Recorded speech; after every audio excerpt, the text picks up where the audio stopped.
selamat malam. Selamat malam para sahabat finansial semuanya. Malam. Ya, suara saya. Selamat malam. Terima kasih sudah kembali pada acara Productivity Boost ya, sesi 170 ya. Jadi mungkin pada masa ini kita masuk di bulan Juni-Juli ya, masa di mana semua sedang menjalani liburan untuk anak sekolah ya. Tapi mungkin ada beberapa juga di antara kita atau teman-teman di luar sana yang memilih untuk di rumah aja nih gitu.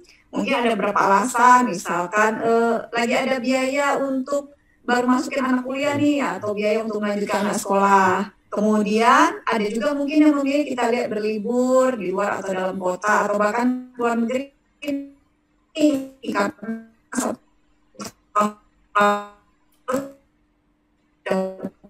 ya.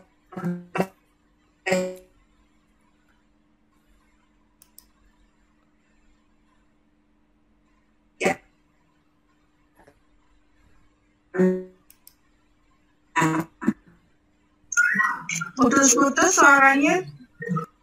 Ada ini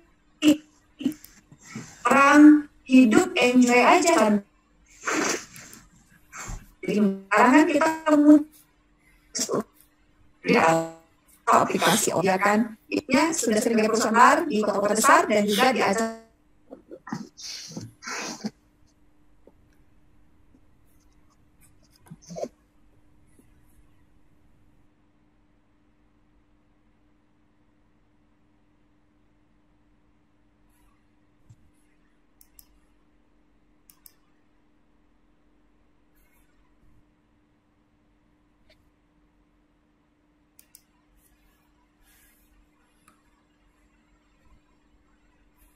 Halo? Oke, udah masuk kembali. Halo, suara saya terdengar? Ya, jelas. Oke, mau sinyalnya malam ini kurang baik.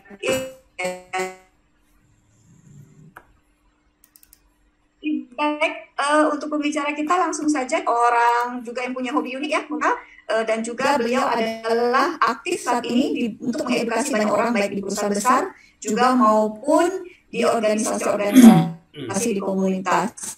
Baik, kita langsung saja panggilkan Bapak Taufik Ismail.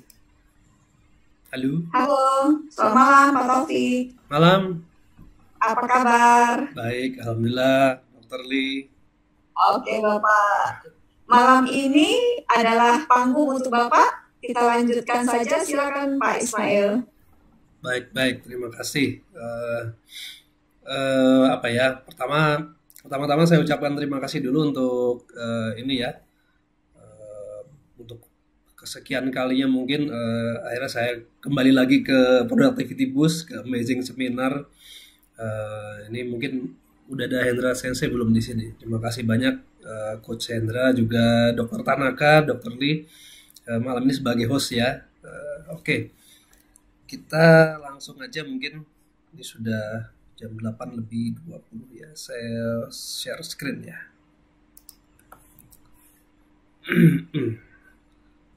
Sebentar.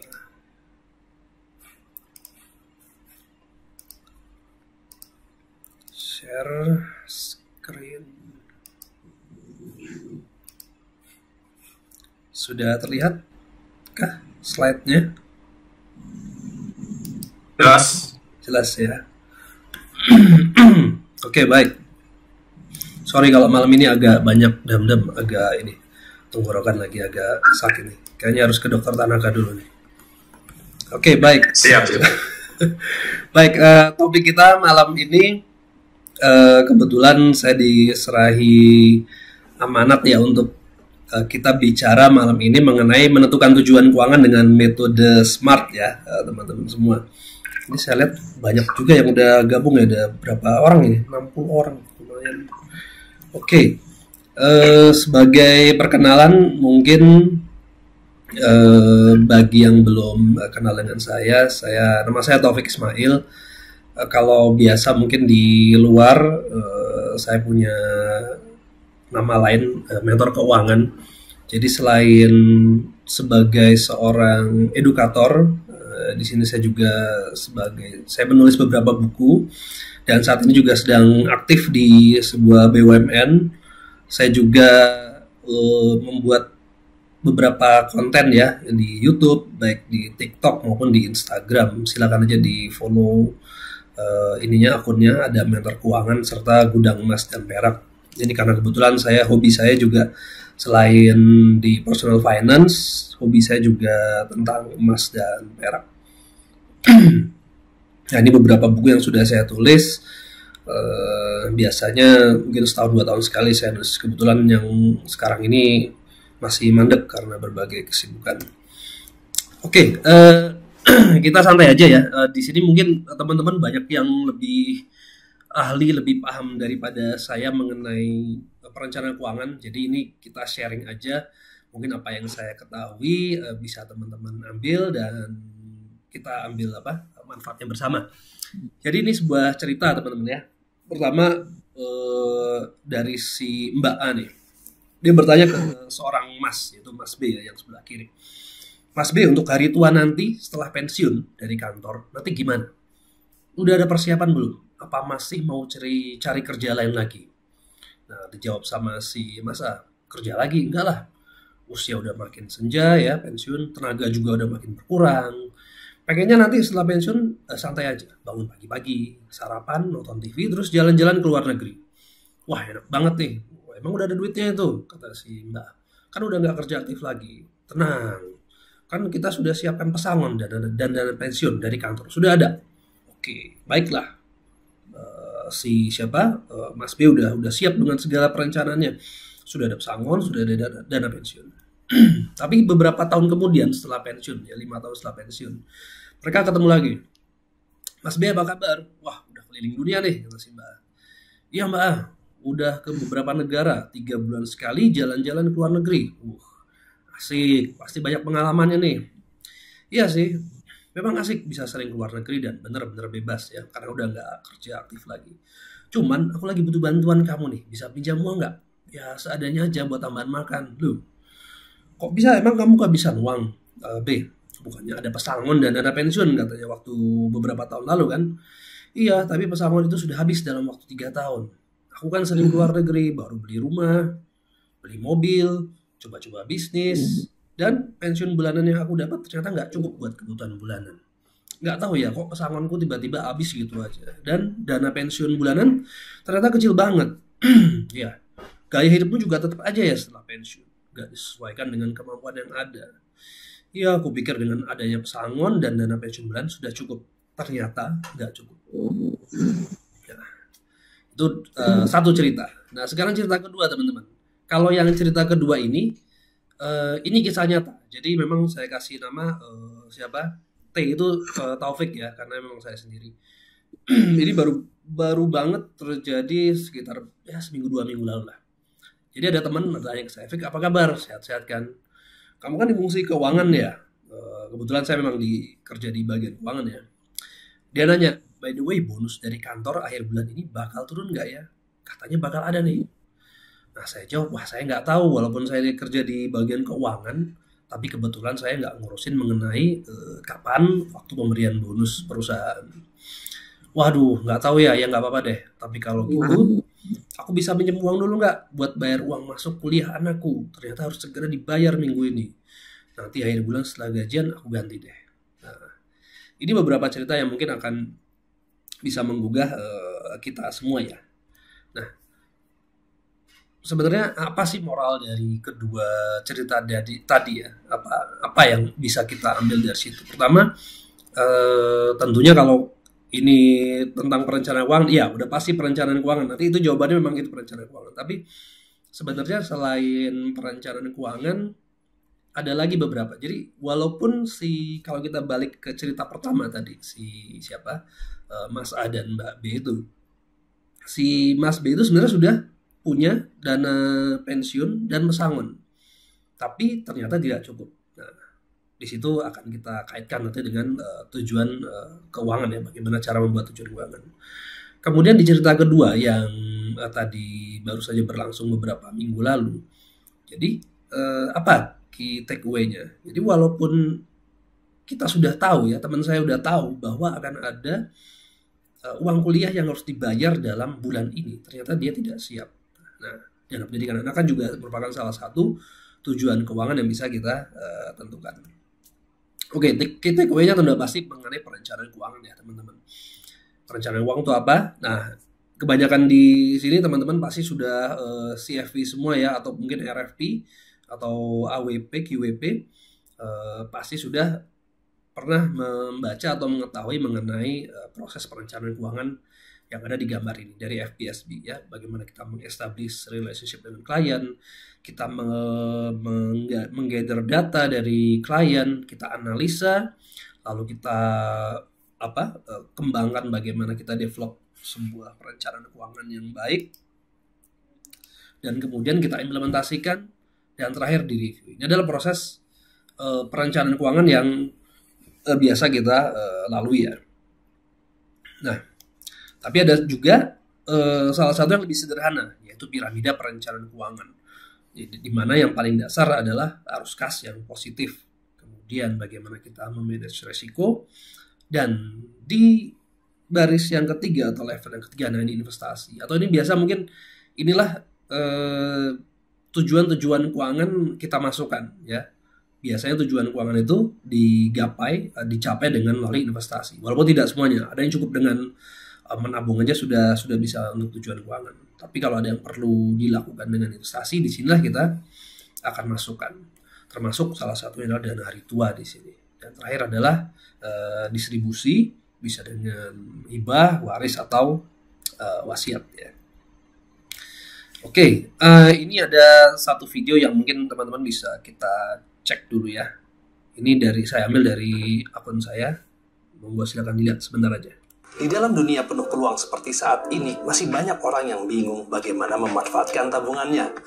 Wah, kenapa ya?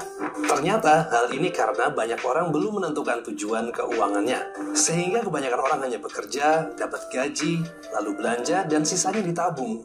Kalau ada sisanya.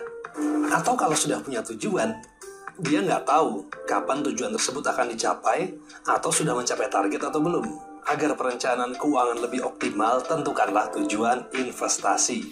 Bagaimana caranya? Yaitu dengan menggunakan kaidah SMART. S adalah spesifik, yaitu detail. M adalah measurable, yaitu dapat terukur pencapaiannya.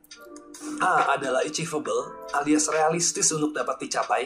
Dan R, relevan, sesuai atau selaras dengan tujuan hidup. Dan T yang terakhir adalah time bound atau berbatas waktu. Ikuti mentor keuangan untuk tips-tips keuangan lainnya. Dadah! Oke, nah itu sebuah video singkat yang pernah saya buat ya mengenai tujuan bagaimana kita membuat sebuah tujuan keuangan atau tujuan investasi dengan kaidah SMART. Nah, ini yang akan kita bahas karena menurut saya tujuan itu sangat penting ya untuk ditentukan sejak awal agar kita nggak salah langkah di kemudian hari. Nah, singkatannya sendiri SMART, S specific, M measurable, achievable, R relevan, dan time bound. Kita akan bahas sekilas satu-satu ya. Oh, sebelumnya kenapa tadi ya harus melakukan perencanaan melakukan penentuan tujuan keuangan yang baik ya. Karena dengan kita menentukan tujuan keuangan, kita akan mendapatkan bisa melakukan perencanaan keuangan yang lebih baik. Kita juga bisa menentukan prioritas keuangan, karena kalau kita sudah punya salah satu tujuan yang kita tentukan dan kita bisa lihat resources yang kita miliki, halangan yang mungkin akan timbul, kita bisa tentukan prioritasnya mana yang harus dicapai terlebih dahulu. Biasanya kalau menentukan itu bisa apakah yang mana yang paling penting dan mana yang lebih urgent ya, pakai matriks prioritas itu bisa dilakukan. Kemudian manfaat lainnya kalau kita menentukan tujuan keuangan itu bisa memisahkan antara kebutuhan dan keinginan. Jadi kalau kita sudah tentukan satu tujuan, biasanya begitu ada sebuah keperluan untuk pembelian sesuatu, itu biasanya akan lebih hati-hati kita. Ini apakah kebutuhan atau keinginan kita. Karena kita tahu bahwa kita akan mencapai satu tujuan. Jangan sampai dengan kita melakukan suatu konsumsi yang ternyata itu justru akan menghambat pencapaian tujuan keuangan kita. Sehingga bisa juga hidup berhemat dan terhindar dari utang konsumtif. Ini adalah manfaat dari kita melakukan menentukan sebuah tujuan keuangan yang smart ya. Nah, spesifik. Nah, kalau spesifiknya apa sih maksudnya? Spesifik itu ya sudah pasti ya sesuai ke arti kata sendiri spesifik. Tapi maksudnya adalah di sini kita berusaha menentukan sebuah tujuan yang detail, rinci apa sih yang ingin dituju ya. Ini biasanya bisa dengan cara kita menjawab apa yang ingin kita capai ya. Kenapa? Jadi what ya, apa yang ingin dicapai. Why, kenapa Anda menetapkan tujuan ini, dan when, kapan Anda ingin mencapainya, lalu who, siapa saja yang perlu dilibatkan. Jadi mungkin istri, mungkin anak, atau mungkin partner Anda ya, atau mungkin pihak ketiga yang lain. Kemudian which, mana saja yang akan menjadi hambatan atau menjadi kebutuhan Anda dalam mencapai sebuah tujuan keuangan. Jadi kalau kita bisa jawab beberapa pertanyaan ini ya, what, why, when, who, what, which-nya ini bisa kita spesifikkan ya. Mengenai contohnya nanti akan kita coba diskusikan ya. Kemudian measurable. Nah, sebuah tujuan keuangan yang dengan menggunakan kaidah SMART harus memenuhi unsur measurable ya. Measurable itu apa? Harus dapat diukur pencapaiannya ya. Manfaatnya apa? Jadi agar kita sudah tahu sejauh mana progres pencapaian tujuan keuangan kita. Nah, untuk mengetahui sejauh mana progresnya, kita harus tentukan indikator-indikator atau mungkin metrik-metrik yang bisa menentukan berapa persen ya pencapaian kita. Jadi di sini pentingnya sebuah tujuan keuangan ini harus ada sebuah kriteria spesifik yang bisa digunakan untuk mengukur kemajuan pencapaian tujuan. Kalau contoh paling gampang biasanya karena itu tentunya mengenai perencanaan keuangan, kita pasti menggunakan indikator rupiah ya, karena semuanya sebaik mungkin kita konversi ke dalam uang, ke dalam satuan rupiah. Supaya apa? Supaya kita bisa ukur nih, misalnya tujuannya 100 juta, nah sudah 50 juta artinya sudah 50%. Kemudian bagaimana mencapainya ini kita bisa juga kaitkan dengan seberapa besar pendapatan kita, seberapa besar utang kita. Jadi ini adalah manfaat dari kita bisa menentukan ukuran-ukuran pencapaian tujuan ini. Kemudian yang ketiga, achievable. Nah, achievable ini realistis ya, dapat dicapai. Mungkin ada yang bilang tujuan itu kan mungkin harusnya setinggi mungkin, setinggi langit ya.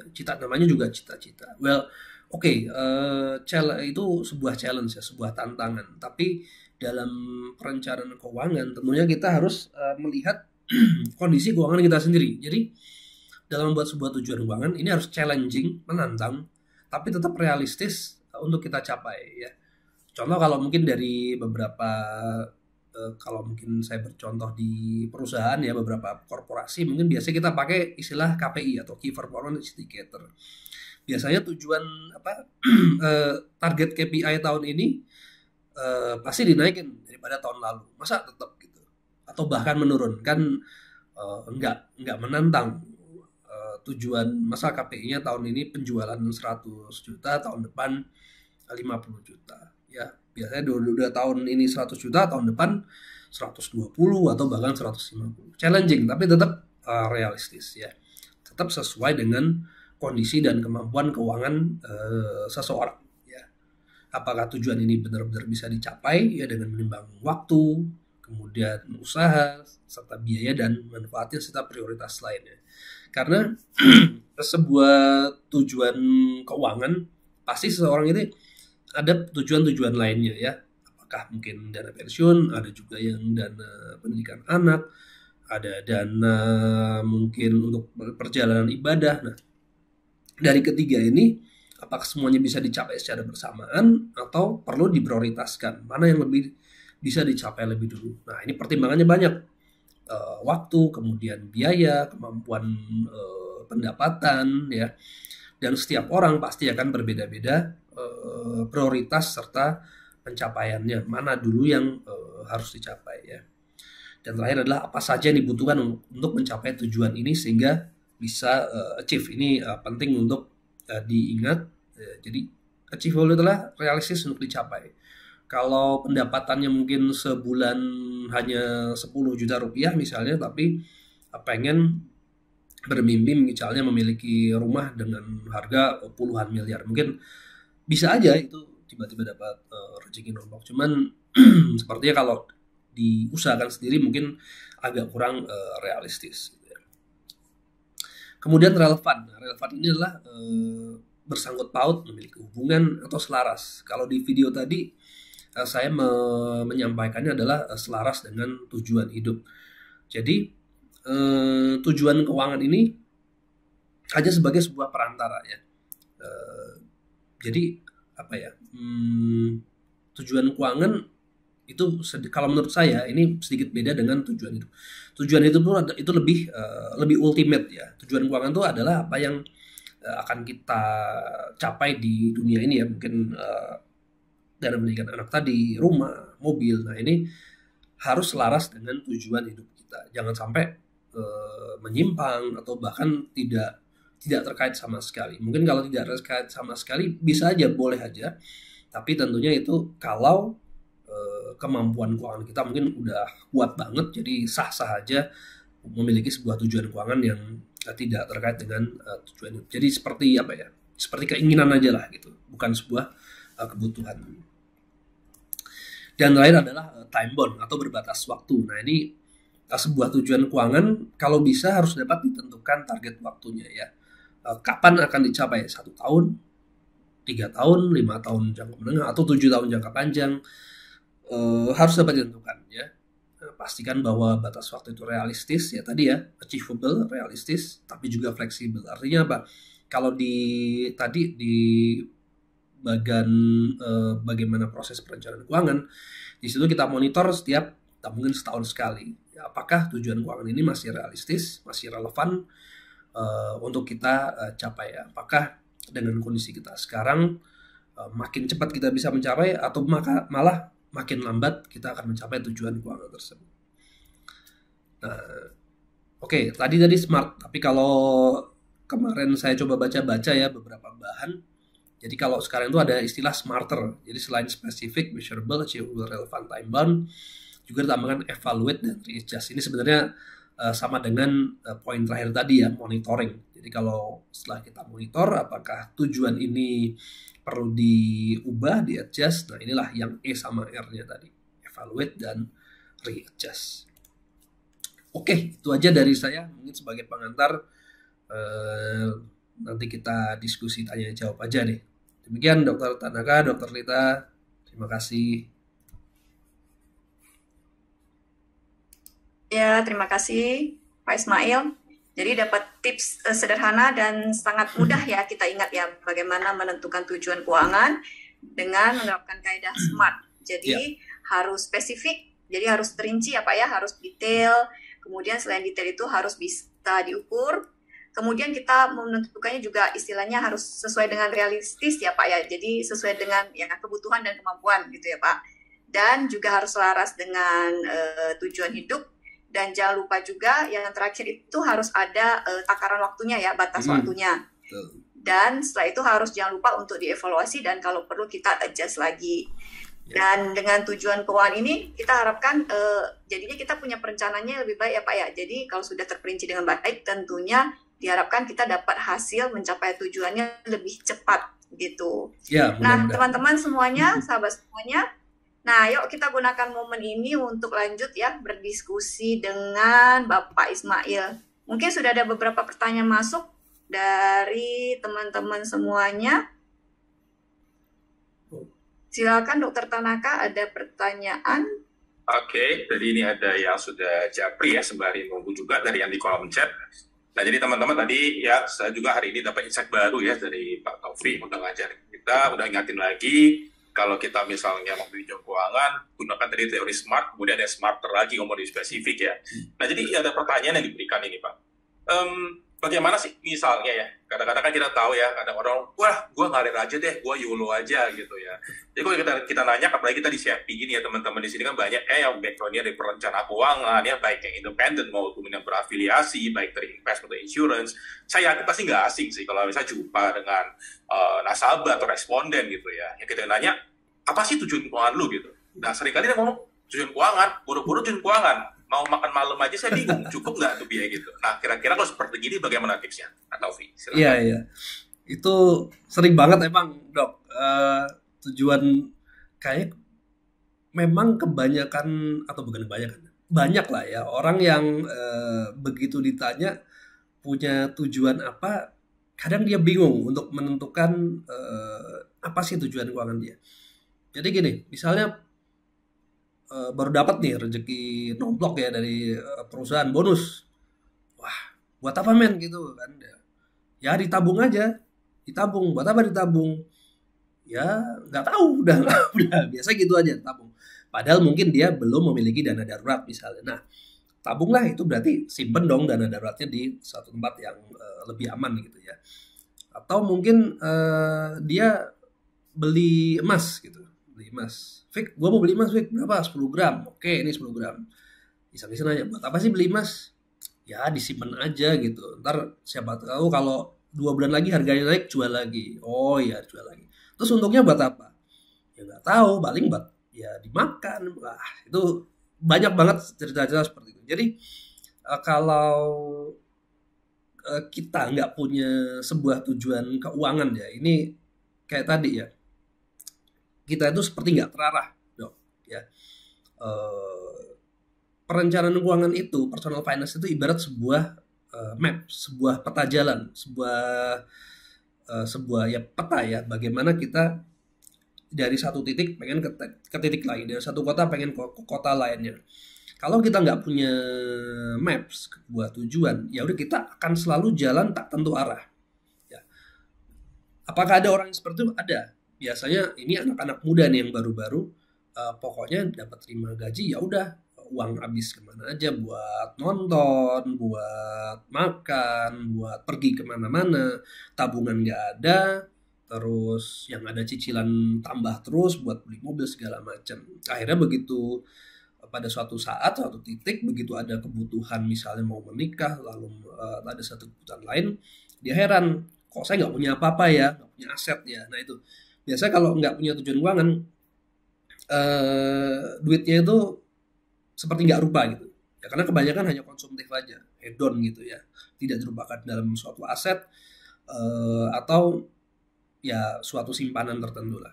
Jadi kalau kita nggak punya tujuan keuangan tadi, itu udah uangnya bisa lari kemana aja. Kayak tadi ya, tidak bisa membedakan mana kebutuhan, keinginan. Oh pokoknya uang keluar gitu aja. Gitu kali, Dok. Wah, jadi sering juga ya berarti ya kalau menjumpai hal seperti ini ya. Jadi, banyak. Betul ya Pak, apalagi tahun ini kita tahu sendiri ya, tahun ini banyak konser besar ya. Lah. Cicilan Blackpink, Peletra belum selesai, udah nyicil Coldplay gitu ya. Iya. Belum selesai lagi. Apalagi kemarin, wah rebut-rebutan war mau beli tiket nonton Argentina Indonesia, Bang Messi nggak datang. Gitu, nah, ya. Bahkan ada yang bela-belain sampai ke pinjol juga kan. Buat laku. Laku keras ya. Laku keras. Jadi ya gitulah. Ya, jadi hari ini saya dapat ya dari pertanyaan tadi semua terjawab juga ya, pertanyaan yang tadi tentunya harus tahu ya, jangan sampai YOLO ngalir nanti yang ada ya ribet pinjam sana pinjam sini tidak ada waktu lubang gitu ya. Nah, ini saya masuk juga pertanyaan berikutnya. Nah, mungkin pertanyaan kedua silakan Dr. Rita ingin mewakili teman-teman kita untuk bertanya untuk pertanyaan berikutnya. Oke, ini ada pertanyaan berikutnya. Pak, ini bisa nggak kita buatkan konsep SMART ini misalkan untuk memiliki tujuan keuangan, memiliki rumah? Bagaimana penerapannya itu, Pak? Oke, jadi kalau rumah ya, misalnya rumah, kalau tadi kita kan SMART tadi, kalau spesifik bisa dijawab dengan what, why, terus who atau when ya. Jadi kalau S-nya ini yang udah-udah ya. Ya kalau kita ingin rumah, pasti kita akan tanyakan rumahnya seperti apa. Jadi spesifikkan dari detail rumah tersebut. Rumah 1 lantai kah, 2 lantai kah, luas bangunannya berapa, perlu berapa kamar tidur mungkin, lalu jarak lokasinya di mana. Nah, biasa rumah itu lokasi yang penting ya. Spesifik. Saya pengennya rumah yang dalam radius 5 km ada SD, ada TK, ada SMP, ada SMA. Biasanya kan ini kan untuk anak-anak ya, supaya nggak terlalu jauh sekolahnya gitu ya. Jadi harus dekat sekolahan dan tambah lagi dekat pasar biasanya. Udah dekat pasar, dekat stasiun kereta sekarang dan dekat pintu tol. Nah cuman rumah yang memenuhi lokasi spesifik tadi mungkin tidak akan terlalu banyak ya, dan apalagi spesifikkan lagi berapa budget yang akan disediakan ya.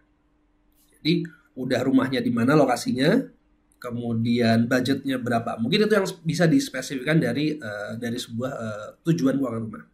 Measurable apanya? Measurable dari budgetnya tadi. Kalau kita perlu budget misalnya untuk rumah tersebut, taruhlah di suatu lokasi ya, mungkin budget 500 juta atau 700 juta rupiah, maka itu yang akan menjadi tujuan keuangan kita, 700 juta rupiah. Ini measurable. Apakah akan terus nah ini achievable. Nah, achievable apa enggak? Nah, ini kembali ke kondisi dan kemampuan keuangan si orang tersebut ya. 700 juta misalnya, kalau gajinya dokter Tanaka sebulan itu bisa 100 juta ya. 100 juta itu dokter Tanaka per bulan. 700 juta berarti cukup 7 bulan. Itu mah nggak perlu investasi kali ya. Nah, atau mungkin dalam setahun 2 tahun kayaknya bisa ya. Ya, realistis lah. Kalau dengan pendapatan 100 pengen punya rumah kebutuhannya 700 juta. Ya. Beda kalau nanti yang pengen rumahnya dengan harga 10 miliar gitu mungkin di suatu lokasi, pendapatannya per bulan 10 juta. Wah, itu udah ya mungkin perlu beberapa kali usaha dapat warisan apa gitu, mungkin baru dapat lah gitu. Dan lagi butuh apa enggak dengan rumah harga segitu, itu perlu jadi satu pertanyaan ya. Nah, ini menjadi relevan atau tidak ya.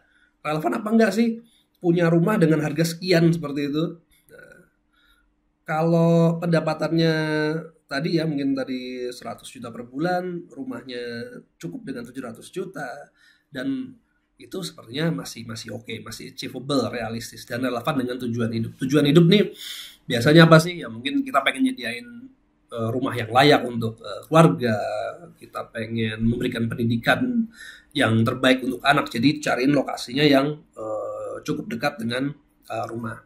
Terus time bound, nah dalam berapa tahun kita ingin mencapai 700 juta rupiah tadi. Nah, ini sesuai, ini tentunya akan berbeda-beda. Ini memang perencanaan keuangan itu jadi kayak sebuah seni lah ya. Jadi tiap orang itu pasti akan beda-beda. Satu faktor aja yang membedakan, misalnya yang satu punya 3 anak, satu punya 2 anak, itu udah beda lagi.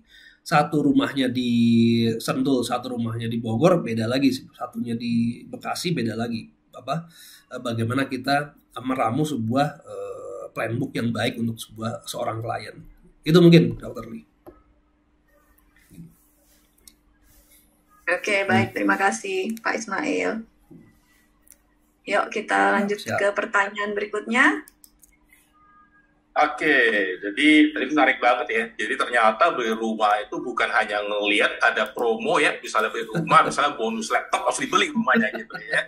Habis itu bingung, ini rumahnya mau siapa ini. Jadi tadi kalau teman-teman perhatiin ya, apalagi kalau misalnya anaknya yang masih kecil atau mungkin yang baru diberikan oleh dokter berita positif bahwa selamat ya, udah 2 garis sudah hamil ya. Nah sebenarnya ternyata pertimbangannya banyak ya, bahkan ketika mau milih sekolah, apakah lokasinya itu dekat atau jauh gitu ya. Jangan sampai nanti yang ada habis di jalan mungkin ya Pak ya, pulang pergi 2-3 jam, yang ada waduh capek, akhirnya rumahnya belum saya nyicil, beli ngekos lagi ya, atau mungkin kontrakan lagi akhirnya gitu ya. Wah, jadi ini membuka mindset sih, harapannya bisa ngebantu teman-teman untuk tadi merencanakannya secara smart. Harus jelas ya, jadi ada semuanya itu ada, jangan hanya yaudah deh gue beli aja, penting gue sanggup. Jadi harus banyak pertimbangannya. Dan menarik nih Pak, pertanyaan berikutnya ini ada berkaitan juga dengan yang tadi sempat dibahas tentang pendidikan anak. Nah, tadi kan sudah mulai singgung bahwa ternyata beli rumah itu harus mulai memperhitungkan misalnya apakah aksesnya gampang ke daerah-daerah mungkin di tempat kerjanya atau pendidikan. Nah, menyangkut pendidikannya sendiri, kalau misalnya kita mau menerapkan smart ini, nah kira-kira tipsnya seperti apa, Pak Taufik? Iya. Jadi sebenarnya metode SMART ini memang fleksibel ya apa. Jadi dia bisa digunakan untuk berbagai ada yang bocor. Bisa untuk berbagai ini ya tujuan. Jadi salah satunya lagi tujuan dana pendidikan anak ya. Kembali lagi kalau spesifik tadi ya. Jadi detail. Yang pertama tuh harus sebuah tujuan keuangan harus detail ya. Misalnya kayak tadi dana darurat mungkin 3 bulan, 6 bulan pengeluaran tuh misalnya 60 juta taruhlah gitu. Nah, kalau dana pendidikan anak biasanya yang disasar itu uang pangkalnya ya, Dok. Uang pangkal yang mungkin cukup besar ya untuk masuk TK, SD, SMP. Kemarin anak saya baru masuk yang ini ya, SD, baru bayar mau masuk SD. Itu sekitar 30 deh kalau nggak salah. Terakhir itu SD.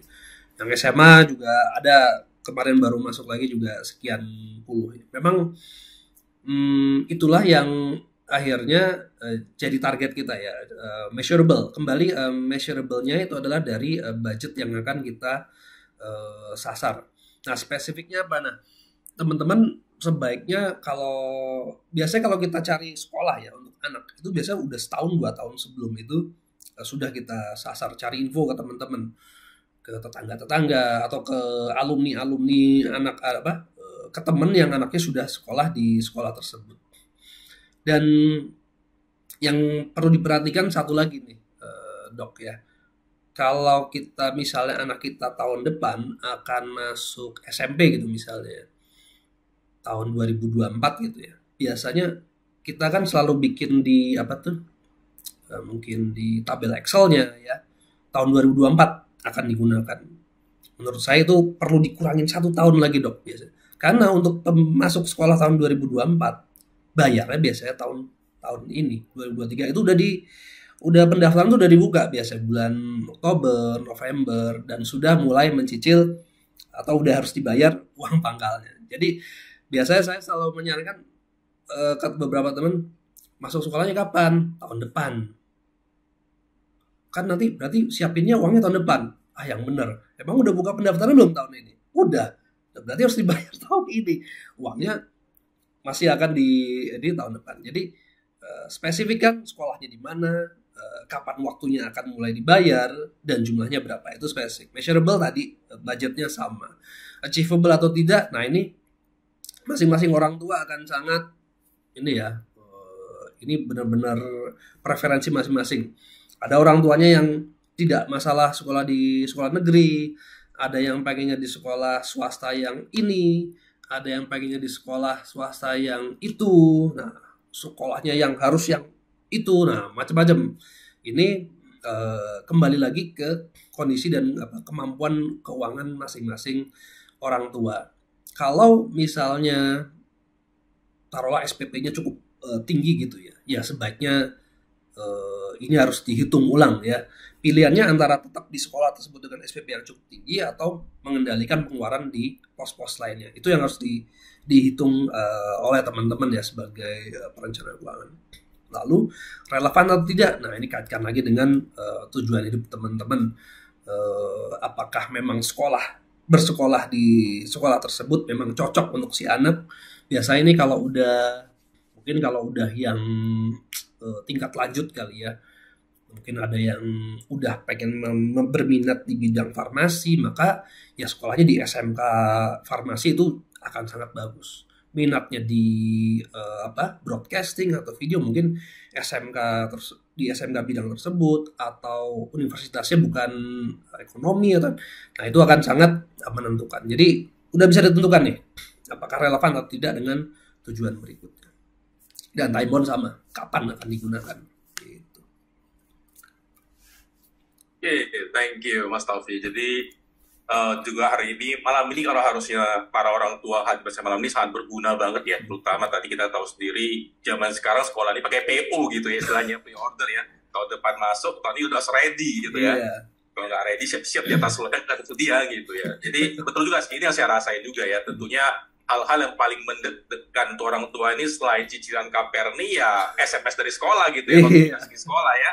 Kalau dia tulisnya dear parent sudah gitu, apalagi yang mau diminta Dok, Percaya nggak? Jadi di SD-nya, karena saya ada anak saya yang TK ya sekarang nih. Yes. Mau masuk SD itu tahun depan 2024.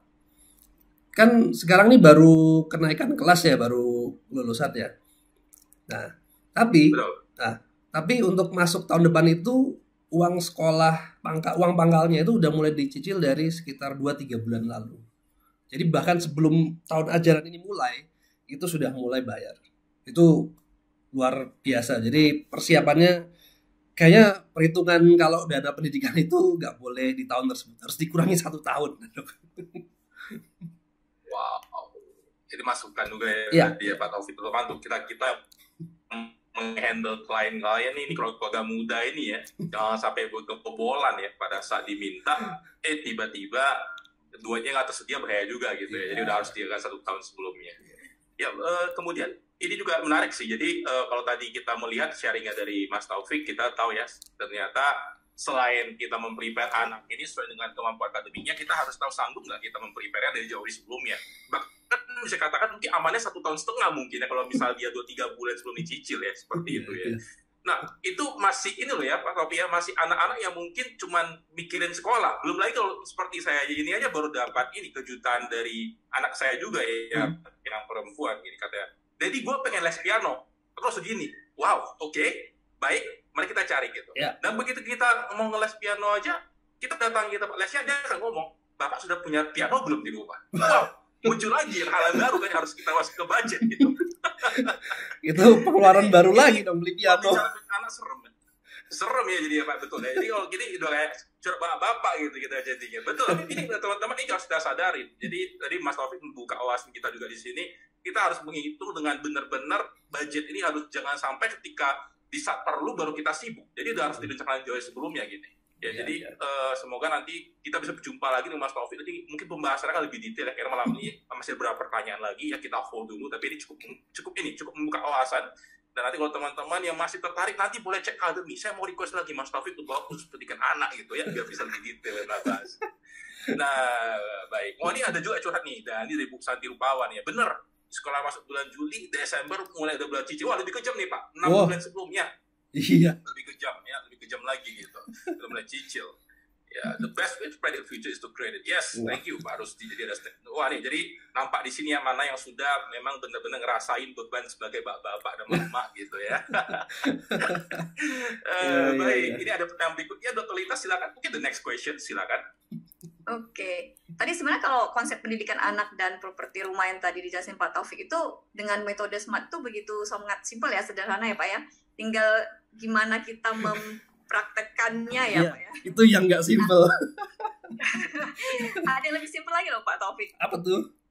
Ada tujuan keuangan yaitu hanya dari 4 huruf saja, kaya. Wah. Nah, kira-kira Bapak gimana tuh nanggapin? Kan kita banyak ketemu klien di luar sana ya. Tujuan keuangannya apa? Nggak berpanjang-panjang cerita, mereka tujuan keuangan saya adalah kaya. Waduh, nah, kira-kira dari sisi keuangan itu Bapak menanggapinya seperti apa? Nah, ini kalau ya, ini menurut saya ya, mungkin belum tentu benar, belum tentu salah juga, belum tentu benar lah. Tapi ini pendapat pribadi ya, pendapat saya. Jadi kalau menentukan tujuan pengen kaya gitu ya, pengen kaya lagi-lagi itu harus didetailkan atau dijabarkan dalam SMART tadi. Nah, kaya spesifikkan berapa jumlah Anda menganggap bahwa Anda sudah kaya. 1 miliar cukup gak? Sudah kaya? Atau 10 miliar? Atau jumlah lainnya? Nah, ini akan sangat, jadi biasa gini, akan sangat susah ya kalau kita membuat sebuah tujuan dengan kata-kata kaya, karena kaya itu menurut saya relatif ya. Nggak semua orang punya standar yang sama. Kalau Dokter Tanaka kali 10 miliar baru kaya, Dokter Lee 15 miliar baru kaya, saya 20 miliar baru kaya. Nah, itu beda-beda. Mencapainya juga tentu akan berbeda-beda lagi. Kondisi kemampuan kita masing-masing berbeda-beda. Jadi menurut saya kalau punya tujuan keuangan menjadi orang kaya itu kurang spesifik ya. Lagi-lagi ini nggak spesifik, nggak detail. Pengennya kaya dengan jumlah berapa ya. Dan salah satu kekurangannya lagi dok ya, kalau kita membuat sebuah tujuan keuangan dengan kata kaya, itu biasa manusia tuh nggak pernah puas. Nah, dikasih satu gunung emas, dia minta gunung emas kedua. Wah, sampai nggak ada yang mampu memuaskan dia selain tanah kuburan. Nah itu ada yang bapak ibu-ibu mungkin pernah mendengar itu ya. Jadi sifat manusia itu emang nggak pernah puas. Jadi begitu dikasih kekayaan mungkin satu rumah, anak saya ada 2 nih, rumah kedua dong gitu. Cari duit lagi. Anaknya ada 4, masing-masing baru udah dapat 1 rumah, 3 kurang 1, cari rumah lagi. Ntar udah dapat rumah semua, perlu mobil satu-satu, kasih lagi, kurang, gitu aja. Jadi kaya itu menurut saya nggak ini ya, kurang pas kalau dijadikan sebuah tujuan. Lalu boleh kaya nggak? Boleh, kaya itu bagus. Kita bisa membantu orang, bermanfaat untuk orang lain, ya, kasih perpuluhan, kasih sedekah, bangun gereja, bangun masjid, itu bagus banget dengan menjadi kaya. Tapi jangan jadikan kaya itu sebagai tujuan kita. Tujuannya bikin gereja, berapa? 5 miliar, cari itu duit. Tujuannya bikin masjid, sedekah ke masjid, berapa? 1 miliar, cari itu. Tapi bukan dengan saya pengen jadi kaya lalu saya baru bikin gereja, enggak. Nah, itu saya pengennya membangun masjid atau gereja, carilah uang. Itu mungkin dok sedikit dari saya. Agak complicated memang kalau jadi kaya. Cuman banyak banget memang kalau di luaran itu, di buku-buku yang beberapa buku perencanaan keuangan tuh, cara cepat menjadi kaya, cara kaya dari internet, jurus kaya dengan kartu kredit gitu misalnya. Itu ya gimana ya, nggak pas aja sih kalau menurut saya. Gitu sih. Ya, masih gitu. abstrak sekali ya Pak ya. Abstrak. Kaya itu ya. Iya. Tidak ada arahnya. Ya. Nah tadi itu yang Bapak bilang kaya dengan tujuan. Kadang kan kita ada namanya bicara tadi ada tujuan keuangan sama tujuan hidup. Nah itu kan tadi harus relevan itu ya Pak ya, keduanya. Nah kalau misalkan seorang bilang saya ingin menjadikan tujuan hidup itu adalah sebagai orang kaya gitu, apakah itu akan bisa dikaitkan lagi dengan tujuan keuangan? Relevan atau gimana tuh Pak? Biasanya saya akan bertanya lagi, emang kalau Anda jadi kaya mau ngapain? Tujuan Anda menjadi kaya apa gitu? Nah, dari yang jadi sekali lagi ini menurut saya. Jadi kalau saya biasa membagi tujuan itu jadi tiga tahapan atau 3 bagian ya. Pertama tujuan keuangan, kedua tujuan dunia, dan ketiga tujuan akhirat dok. Ada 3. Jadi semua orang di sini, kita sebagai orang beriman sih mudah-mudahan ya, itu kita punya tujuan hidup yang sudah ditentukan ya. Kita tuh nanti hati tuh mau kemana sih? Udah balik. Sebenarnya kita kan di dunia ini cuman ya hidup berapa puluh tahun, habis itu ntar mati ya kemana? Hidup lagi di kehidupan selanjutnya. Jadi sebenarnya tujuan hidup kita tuh nanti ke sana. Itu yang lebih hakiki, lebih abadi. Di dunia ini hanya sebentar. Jadi tujuan keuangan itu sebenarnya hanya sebuah perantara ya. Tujuan keuangan itu perantara untuk kita mencapai tujuan hidup lagi nanti. Nah, di antara tujuan keuangan dan tujuan akhirat itu ada tujuan dunia di tengah-tengahnya. Jadi itu biasa disebut misalnya, Anda ini di dunia ini pengen menjadi apa sih? Pengen dikenal sebagai apa sih? Oh saya Dr. Lee pengen dikenal sebagai dokter yang ahli perencanaan keuangan, bisa membantu banyak klien, membantu banyak orang. Saya di dunia ini pengen dikenal sebagai dokter Tanaka yang punya coretan finansial, bisa mempengaruhi banyak ribuan orang sehingga orang bisa terbantu perencanaan keuangannya, hidupnya, dan segala macamnya. Itu yang pengen dicapai oleh dokter Tanaka di dunia ini. Itu tujuan dunia. Tapi kalau tujuan dunia itu tercapai, emang apa? Dokter Tanaka nanti punya tujuan akhirat lagi. Setelah mati itu pengennya apa? Surga. Itu kalau menurut saya ya. Jadi saya bagi 3, tujuan keuangan, tujuan dunia, dan tujuan akhirat. Nah tadi dokter Lee tanya, relevansinya apa antara tujuan keuangan dengan tujuan akhirat kita nanti di terakhir ya. tujuan keuangan yang kita tentukan di awal ini harus bisa mendukung pencapaian tujuan dunia kita. Dan pencapaian tujuan dunia kita harus bisa mendukung pencapaian tujuan akhirat kita. Jadi stepnya gitu. Misalnya contoh gini. Contoh saya ingin punya tujuan keuangan rumah. Tujuan keuangan rumah saya itu tujuan keuangan.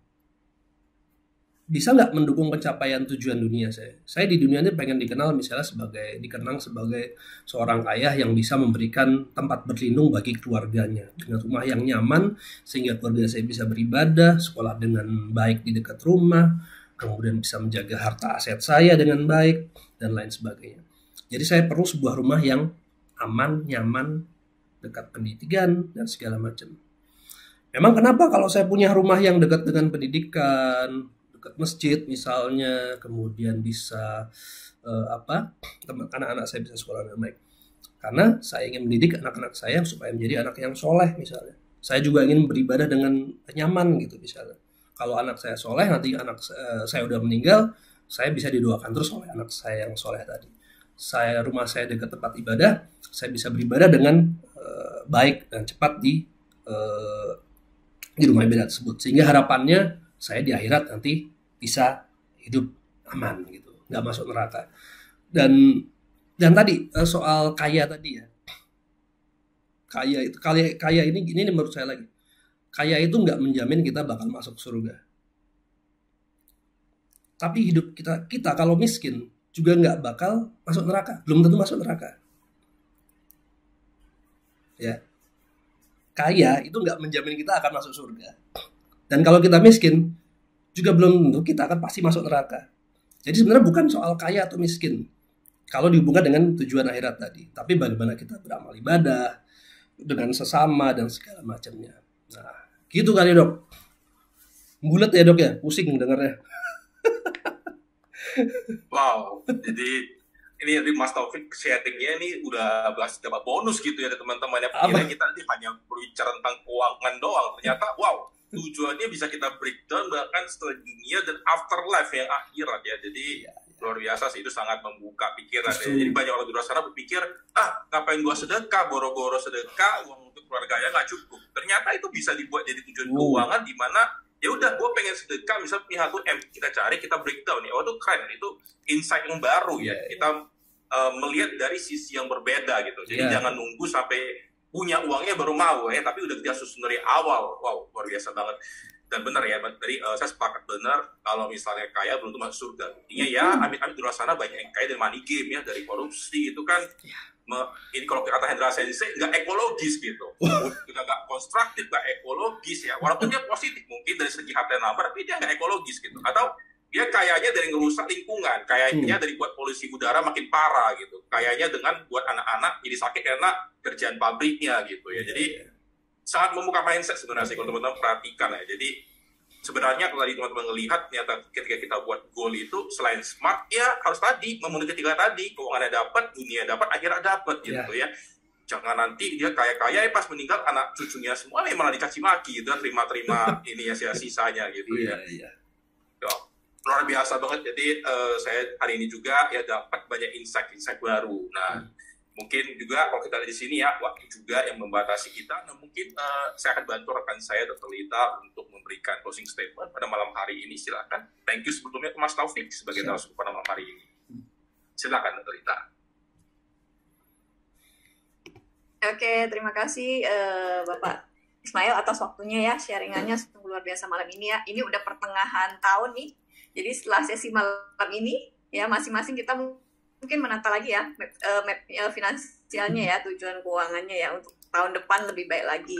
Nah, teman-teman jangan lupa juga ya follow untuk Instagramnya Bapak Taufik Ismail di Mentor Keuangan ya. Mungkin nanti bisa sharing-sharing lagi, diskusi lagi dengan Pak Taufik. Nah, sebelumnya sebelum waktu mengakhiri kita silakan teman-teman untuk open cam. Yuk kita adakan untuk sesi foto bersama. Baik, kita akan tunggu selama 5 detik. Di sini ada 3 halaman ya. Siapkan pose terbaik Anda. Semakin Anda sudah semeringkal, maka selama 6 bulan terakhir ini Anda akan menembus atas di tahun 2029 ya. Amin, Amin. untuk semuanya ya. Sehingga saya lihat semakin cerah dan sumringah. Ada Amin. Pak Vergo, ada Bu Jenny, ada Bu Maria, ada Wah. Gisevia, ada Bu Ari, ada Bu Sawita. Oh rame, mungkin banyak ya. Iya. Satu persatu yang saya sebutin. Wah luar biasa nih. Mas Taufik setelah mendengar sesi Mas Taufik lama ini, semuanya jadi ini ya brainstorming ya untuk memulai minggu berikutnya dengan memenuhi tadi keuangan dunia dan akhirat. Wow, Amin. luar biasa. Baik, saya akan foto. Standby ya teman-teman, 3 halaman senyum. Dan saya tidak tahu teman-teman di halaman itu berapa, tetap senyum sampai kita selesai 3 halaman. Baik, halaman pertama kita akan mulai hitung 3. 1, 2, 3. Smile.